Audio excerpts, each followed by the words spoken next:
Ah oui, nous sommes partis à la rencontre des futures assistantes ou assistants de vie aux familles et de leur formateur, Jalil Ganan. C'est l'humain qui est au cœur de cette formation et de ce métier que vous enseignez ici. Tout à fait, parce qu'on est au service des êtres humains qui ont besoin d'être aidés, qui ont arrivé à un certain âge, ou des enfants qui sont encore vulnérables et publics fragiles, donc ils ont besoin d'être aidés. Voilà, une formation qui permet d'apprendre tous les gestes de la vie, de l'enfance jusqu'au plus vieil âge. Oui, tout à fait. On est dans l'aide à la personne de la naissance jusqu'à la fin de vie.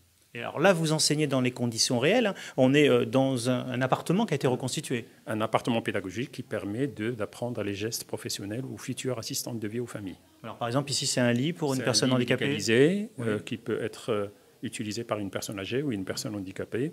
On a aussi un plateau, dans le plateau technique, une cuisine qui se rapproche du domicile. On a aussi une salle de bain, on a un espace petite enfance. Voilà, donc pour apprendre aussi à s'occuper des enfants en bas âge. Qu'est-ce qu'il faut avoir comme qualité pour venir dans cette formation et exercer ce métier? Un bon relationnel, j'ai envie de dire.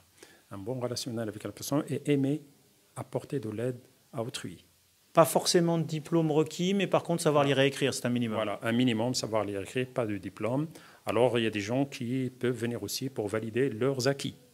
C'est ce qu'on appelle une validation des acquis de l'expérience. Ils ont appris sur le terrain et donc ils peuvent avoir le même titre professionnel que des gens qui viennent se former pendant 6 mois. Ouais, quelqu'un qui a aidé par exemple un parent qui a eu des difficultés de santé jusqu'à la fin de ses jours peut venir faire une VAE ici.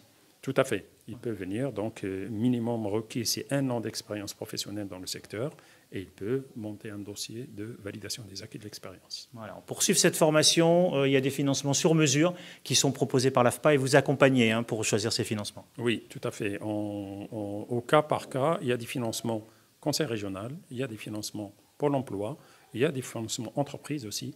On reçoit des gens dans le cadre d'un contrat d'apprentissage pour faire cette formation qui mène au titre professionnel. Voilà, donc pour en savoir plus, on peut se rendre à l'AFPA ou écrire à recrutement.avignon@afpa.fr. Excellente journée à tous.